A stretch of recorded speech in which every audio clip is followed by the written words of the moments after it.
Hello friends, मैं विकास रावत आपका इस यूट्यूब चैनल पर हार्दिक स्वागत करता हूं। जैसा कि आपको पता है कि हम लोगों ने उत्तर प्रदेश विशेष श्रृंखला का आयोजन किया है और इस उत्तर प्रदेश की विशेष श्रृंखला में हम लोग लगभग 9 वीडियो अपलोड कर चुके हैं। आज ये 10वां वीडियो है और आज के इस लेक्चर में हम लोगों ने उत्तर प्रदेश की जलवायु को डिस्कस करने का प्रयास किया है।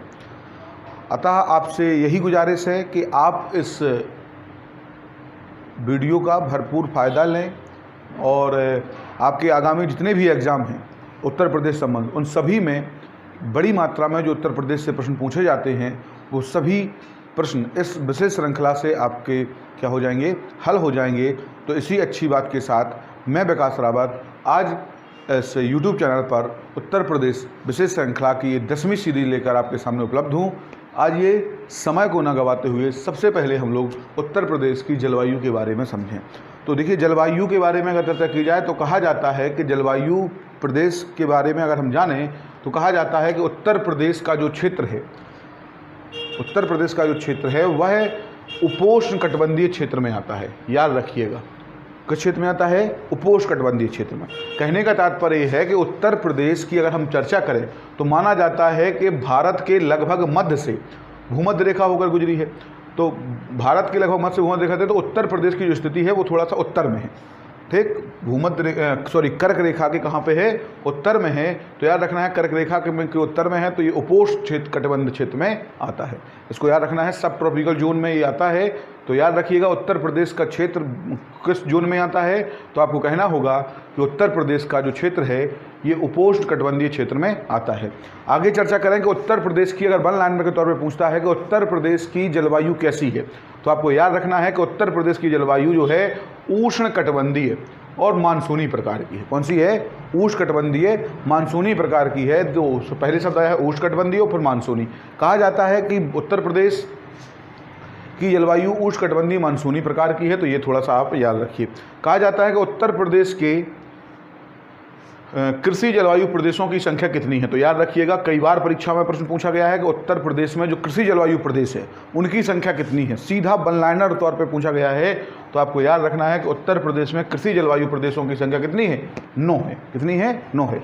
आगे चर्चा करें तो उत्तर प्रदेश की प्रमुख ऋतुएँ कितनी हैं, तो याद रखिएगा 3 ऋतु हैं। पूरे जो आपके 12 महीने होते हैं वो 12 महीनों को लगभग 4-4 महीने के अंतराल पे बताया गया है कि उत्तर प्रदेश में लगभग मुख्यतः 3 ऋतुएँ हैं। कितनी ऋतुएँ हैं? 3 ऋतु हैं। सबसे पहले चर्चा करें, पहली ऋतु आती है आपकी ग्रीष्म ऋतु। और याद रखना है ग्रीष्म ऋतु उत्तर प्रदेश में कब से शुरू होती है, तो लगभग 15 मार्च, या आप कह सकते हैं कि मध्य मार्च से लेकर मध्य जून तक। तो मार्च, अप्रैल, मई, जून, ये 4 महीने आपके किस पे संबंधित हैं, तो याद रखिएगा ये आपके 4 महीने जो हैं ग्रीष्म ऋतु। कब से? मध्य मार्च से लेकर कहाँ तक? तो आपको याद रखना है जून तक, मध्य जून तक। तो मार्च से लेकर जून तक, अर्थात मध्य मार्च से लेकर मध्य जून तक जो आपकी ऋतु है वो कौन सी ऋतु है? ग्रीष्म ऋतु। दूसरी चर्चा करें वर्षा ऋतु के बारे में, तो आपको याद रखना है कि जून के अंतिम सप्ताह से ये माना जाता है कि अक्टूबर तक का जो महीना है वो किस में आता है? वो आपकी वर्षा ऋतु कहलाती है। क्या कहलाती है? वर्षा ऋतु। और तीसरी ऋतु आपकी होती है शीत ऋतु, जो अक्टूबर से लेकर फरवरी तक के महीने तक ये मानी जाती है। तो इसके बारे में भी आपको याद रखना है। आगे चर्चा करें तो ये कुछ महत्वपूर्ण फैक्ट थे जो आपको जानना था। अब हम विशेष एक एक ऋतु के बारे में चर्चा करेंगे। जो हमारी परीक्षा में प्रश्न पूछे जाते हैं उसी के परिप्रेक्ष्य में, उसी तरीके से ये बताने का प्रयास किया है कि आपको ज़्यादा मेहनत ना करते हुए परीक्षा में सीधे प्रश्न आपको इस बोर्ड से मिलें। तो सबसे पहले चर्चा करें कि उत्तर प्रदेश का ग्रीष्म ऋतु में औसत अधिकतम तापमान कितना रहता है। बहुत महत्वपूर्ण प्रश्न है, कई बार पूछ लिया जाता है कि आपके पूरे उत्तर प्रदेश का जो ग्रीष्म ऋतु में अधिकतम तापमान, औसत अधिकतम तापमान जो होता है वो कहाँ तक हो जाता है, तो याद रखना है आपको ये 36 डिग्री से लेकर 39 डिग्री से लेकर 39 डिग्री सेंटीग्रेड तक ये टेम्परेचर हो जाता है। ये क्या है? यूपी का ग्रीष्म ऋतु में औसत अधिकतम तापमान। तो औसत अधिकतम तापमान पूछें ग्रीष्म ऋतु में तो आपको याद रखना है 36 डिग्री सेंटीग्रेड से लेकर 39 डिग्री सेंटीग्रेड तक आपका ये तापमान हो जाता है। आगे चर्चा करें कि उत्तर प्रदेश का ग्रीष्म ऋतु में न्यूनतम तापमान कितना हो सकता है, तो याद रखना है 21 डिग्री से लेकर 23 डिग्री सेंटीग्रेड तक ये टेम्परेचर किया गया है। तो अधिकतम तापमान कितना है? 36 से 39, और न्यूनतम तापमान ग्रीष्म ऋतु में कितना हो सकता है?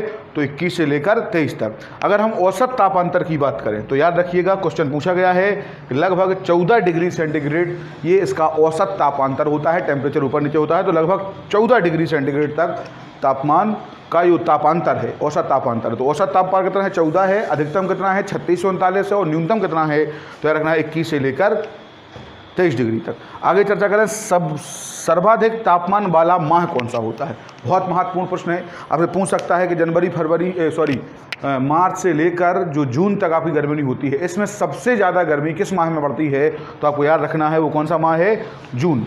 जून जैसे जैसे जून आता है लगातार गर्मी बढ़ती जाती है। आपको पता है कि 21 जून के दिन सूर्य कर्क रेखा पर चमकता है, अर्थात उत्तर प्रदेश के सबसे ज़्यादा निकट होता है सूर्य, और इसी कारण से माना जाता है कि जून का महीना जो है उत्तर प्रदेश के लिए सबसे कठिनाई भरा होता है गर्मियों के हिसाब से। तो देखिए सर्वाधिक तापमान वाला माह जो होता है वो कौन होता है, जून। आगे चर्चा करें उत्तर प्रदेश का वो कौन सा ऐसा क्षेत्र है, तो यहाँ बताया गया है कि उत्तर प्रदेश के बुंदेलखंड में, कौन सा, बुंदेलखंड में सर्वाधिक तापमान रहता है। याद रखिए कि ग्रीष्म ऋतु में सर्वाधिक तापमान अगर आपसे पूछ ले और रीजन वाई अगर पूछे तो आपको याद रखना है उत्तर प्रदेश का जो दक्षिणी एवं पठारी भाग है, जिसको हम बुंदेलखंड के पठार के नाम से जानते हैं, और इसी बुंदेलखंड के पठार में सबसे ज़्यादा टेम्परेचर रहता है, तो इसके बारे में आपको याद रखना है।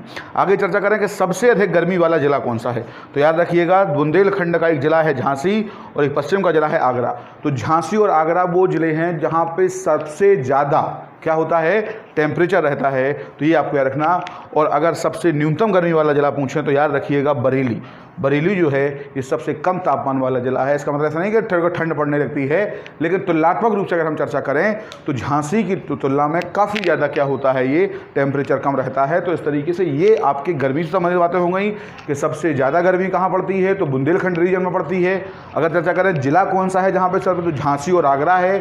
और अगर आपसे पूछ लें कि न्यूनतम गर्मी कहाँ पड़ती है, तो याद रखिएगा बरेली में।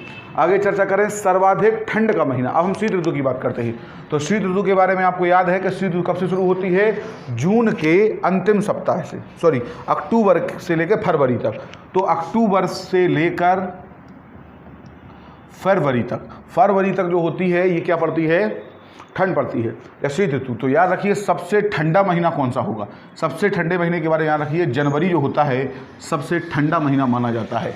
उत्तर प्रदेश में कौन सा वो शीतकाल का महीना है जो सबसे शीतल होता है, सबसे ठंडा होता है, तो याद रखना है वो कौन सा है, जनवरी। तो जून में आपके यहाँ सबसे ज़्यादा गर्मी और जनवरी में आपके यहाँ पे सबसे ज़्यादा क्या होती है, सर्दी पड़ती है। कहा जाता है कि शीत ऋतु में उत्तर प्रदेश का तापमान उत्तर से दक्षिण की ओर जाने पर बढ़ता रहता है। कहने का तात्पर्य है कि अगर हम उत्तर प्रदेश के उत्तर जिले में हैं और उत्तर से हम दक्षिण की ओर यात्रा करें, तो लगातार टेम्परेचर बढ़ता जाता है। ये शीत ऋतु की कहानी है, इसके बारे में थोड़ा सा याद रखिएगा। शीत ऋतु में अगर कोई हिमालय को छोड़कर उत्तर प्रदेश के पठारी क्षेत्र की ओर जाता है तो याद रखिएगा टेम्परेचर लगातार क्या होगा, बढ़ता है। इस लाइन में क्वेश्चन पूछा गया था, लेकिन क्वेश्चन कैसा पूछा गया था, उसमें लिखा गया था कि शीत ऋतु, तो ये प्रश्न पूछा गया था कि शीत ऋतु में उत्तर प्रदेश का तापमान दक्षिण से उत्तर जाने पर बढ़ता है, घटता है, बराबर रहता है। तो आपको याद रखना है कि क्या होता है, बढ़ता है। लेकिन कब, जब उत्तर से दक्षिण की ओर जाए। मतलब अगर हम उत्तर प्रदेश के ऊपर से नीचे की ओर जाते हैं तो शीत ऋतु में टेम्परेचर लगातार क्या होता है, बढ़ता रहता है। अर्थात बुंदेलखंड वाला भाग जो है वो आपका गर्म रहता है, जैसा कि हम वहाँ बढ़ गया है। तो बुंदेलखंड में क्या रहता है, हमेशा गर्मी ज़्यादा रहती है, चाहे शीत ऋतु हो। तो बुंदेलखंड वाला भाग थोड़ा सा गर्म रहता है क्योंकि पथरीला इलाका है और चट्टानी एरिया है, तो थोड़ा सा यहाँ पे टेम्परेचर ज़्यादा रहता है। तो शीत ऋतु में अगर कोई व्यक्ति उत्तर से दक्षिण की ओर जाएगा तो टेम्परेचर बढ़ेगा, जिसका मतलब होगा कि गर्मी पड़ेगी और सर्दी कम होगी। चलिए आगे चर्चा करें। प्रदेश के विभिन्न भागों में शीत ऋतु में तापमान का अंतर पाया जाता है। बहुत अच्छी लाइन है। प्रदेश के कई ऐसे हिस्से हैं जहाँ पे शीत ऋतु में टेम्परेचर अलग पाया जाता है। कहा जाता है कि दक्षिणी जिले जो हैं आपके, जैसे आपका उत्तर प्रदेश का जो बुंदेलखंड वाला रीजन है, दक्षिण जिले में अधिकतम तापमान जो होता है 28 डिग्री और न्यूनतम तापमान जाता है 13 डिग्री सेंटीग्रेड तक। मतलब उत्तर प्रदेश का जो दक्षिणी वाला हिस्सा है, उस दक्षिणी वाले हिस्से में कहा जाता है कि शीत ऋतु में अधिकतम तापमान जो होता है वो 28 डिग्री सेंटीग्रेड तक रहता है, और न्यूनतम तापमान अगर गिरता है तो कितने 13 डिग्री सेंटीग्रेड तक। तो उत्तर प्रदेश के दक्षिणी जिलों में अधिकतम तापमान कितना होता है, तो औसत अधिकतम तापमान याद रखना है 28 डिग्री सेंटीग्रेड, और न्यूनतम तापमान की अगर बात करें तो याद रखिएगा कि लगभग 13 डिग्री सेंटीग्रेड तक ही टेम्परेचर नीचे जा पाता है शीत ऋतु में। और कहाँ पे, दक्षिणी जिलों में। उत्तर प्रदेश बुंदेलखंड वाला रीजन है, झांसी है, ललितपुर है, इसके अलावा महोबा है, ये सब जिले जो हैं ये दक्षिणी जिलों में आते हैं। और कहा जाता है वहीं अगर पश्चिम उत्तर की बात करें, उत्तर प्रदेश के जो पश्चिम उत्तर जिले हैं जैसे सोनभद्र है, शामली है, ग्रेटर नोएडा है, तो कहा जाता है कि उत्तर प्रदेश के पश्चिमी उत्तर जिलों में अधिकतम तापमान जो रहता है 27 डिग्री से तक रहता है, और न्यूनतम तापमान 8 डिग्री तक। तो ये दो बातें आपको याद रखनी है। दोनों पे क्वेश्चन पूछा गया है कि उत्तर प्रदेश के दक्षिण जिलों में अधिकतम तापमान कितना रहता है शीत ऋतु में 28, और न्यूनतम कितना हो जाता है 13। और कहा जाता है कि वहीं पश्चिमी उत्तर प्रदेश में, पश्चिमी उत्तर भारत में या पश्चिमी उत्तर प्रदेश में कितना रहता है, तो याद रखिए अधिकतम 27 डिग्री सेंटीग्रेड और न्यूनतम 8 डिग्री सेंटीग्रेड तक ये रहता है। तो ये आपकी क्या हो गई, शीत ऋतु के बारे में। तो इसके बारे में आपको याद रखिएगा। आगे चर्चा है वर्षा ऋतु के बारे में। तो वर्षा ऋतु की अगर बात करें तो याद रखिएगा कि पश्चिमी मानसून की जो बंगाल शाखा है, देखिए आपको याद होगा कि अगर हम बात करें तो यहाँ पे ये भारत है, ये भारत का दक्षिणी प्रायद्वीपीय वाला भाग है। कहा जाता है कि इसके चारों ओर या 3 ओर पानी से घिरा हुआ है, समुद्र से घिरा हुआ है। ये वाला जो हिस्सा है ये बंगाल की खाड़ी वाला हिस्सा है, और ये वाला आपका अरब सागर वाला हिस्सा है। कहा जाता है कि जो मानसूनी वर्षा होती है, जिसको हम दक्षिण पश्चिम से जो हवाएं आती हैं, इसको हम कहते हैं कि दक्षिण पश्चिम मानसूनी हवा चल रही है और ये आती हैं। तो कहा जाता है इसकी 2 शाखा हैं। एक शाखा इसकी होती है जो अरब सागर से भारत में आती है, और दूसरी शाखा जो होती है जो बंगाल की खाड़ी से होते हुए यहाँ पर प्रवेश करती है। तो ये 2 शाखाएँ हैं अलग अलग। तो कहा जाता है कि उत्तर प्रदेश में जो वर्षा होती है वो बंगाल की खाड़ी वाली शाखा से अधिकतम वर्षा होती है, जिसको हम पूर्वा के नाम से जानते हैं। तो भारत में या उत्तर प्रदेश की जो शाखा जो वर्षा होती है, तो याद रखिएगा ये किससे होती है, जो पूर्वा है। पूर्वा क्या है, दक्षिण पश्चिम मानसून की बंगाल की खाड़ी वाली जो शाखा है, इसको पूर्वा के नाम से जानते हैं। कहा जाता है कि लगभग 85 से 90% तक वर्षा इससे होती है प्रदेश में। तो याद रखिएगा उत्तर प्रदेश में सर्वाधिक वर्षा दक्षिण पश्चिम मानसून से होती है। अधिकतम वर्षा वर्षा ऋतु में होती है। कुछ वर्षा लगभग 10% के आसपास शीत ऋतु और ग्रीष्म ऋतु में हो जाती है, बल्कि इसकी स्पष्ट वर्षा ऋतु है।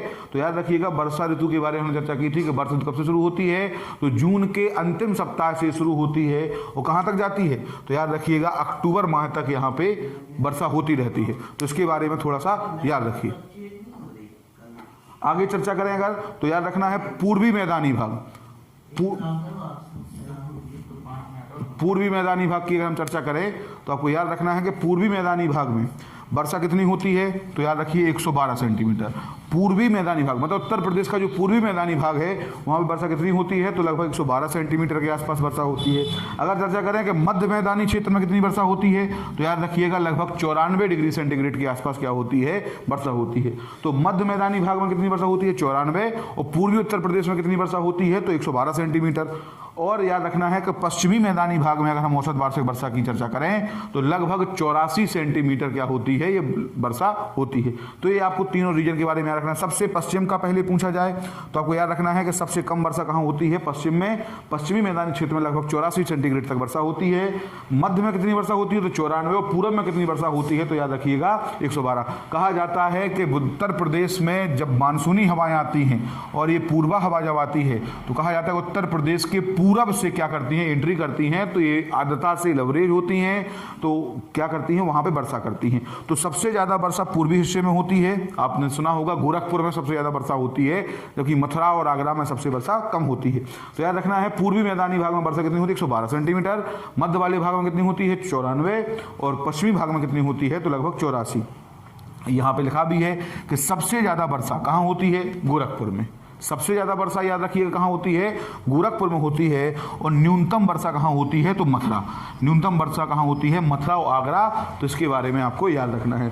लाइन बहुत महत्वपूर्ण है, अंतिम लाइन है। कहा गया है कि उत्तर प्रदेश या उत्तर से दक्षिण एवं पूरब से पश्चिम जाने पर, जैसे हम कहें कि अगर मान लीजिए उत्तर प्रदेश, ये उत्तर प्रदेश बना दें, उत्तर प्रदेश में अगर कोई व्यक्ति पूरब से पश्चिम की ओर जा रहा है तो लगातार वर्षा कैसी होती जाएगी, कम होती जाएगी। और अगर कोई व्यक्ति उत्तर से दक्षिण की ओर जा रहा है तो भी लगातार वर्षा क्या हो जाएगी, कम होती है। मतलब उत्तर में वर्षा ज़्यादा होगी और यहाँ पूरब में वर्षा ज़्यादा होगी, लेकिन पश्चिम में वर्षा क्या होगी, पूरब की तुलना में कम होगी, यहाँ पे उत्तर की तुलना में दक्षिण में कम होगी। अर्थात कहने का तात्पर्य है कि अगर कोई व्यक्ति पूरब से पश्चिम की ओर जाता है, या कहें कि पूरब में ज़्यादा वर्षा होती है कि पश्चिम में, तो वर्षा पूरब में ज़्यादा होती है, तो कहा जाता है कि पूरब से पश्चिम की ओर जाने पर वर्षा की मात्रा लगातार कम होती जाती है। इसी प्रकार उत्तर से अगर दक्षिण की ओर जाते हैं तो लगातार वर्षा कम होती जाती है, क्योंकि मानसूनी हवाएं इस प्रकार से आती हैं और इंटर करती हैं, तो यहाँ पे सबसे ज़्यादा वर्षा होती रहती है। तो ये सब वर्षा वाला ज़्यादा क्षेत्र है। इस तरीके से ये हमने आज मानसूनी चक्रवातों के बारे में, मानसूनी जलवायु के बारे में चर्चा की, उत्तर प्रदेश की जलवायु के बारे में चर्चा की। कुछ शब्द हो सकते हैं कि आपको उपोष्ण में थोड़ी दिक्कत रही हो, उष्णकटिबंधीय में दिक्कत रही हो, लेकिन आप परेशान ना होइए, हम किसी दिन इस एक्स्ट्रा वीडियो बनाकर इसको डिस्कस कर लेंगे। आज के लिए इतना ही, धन्यवाद। मैं विकास रावत।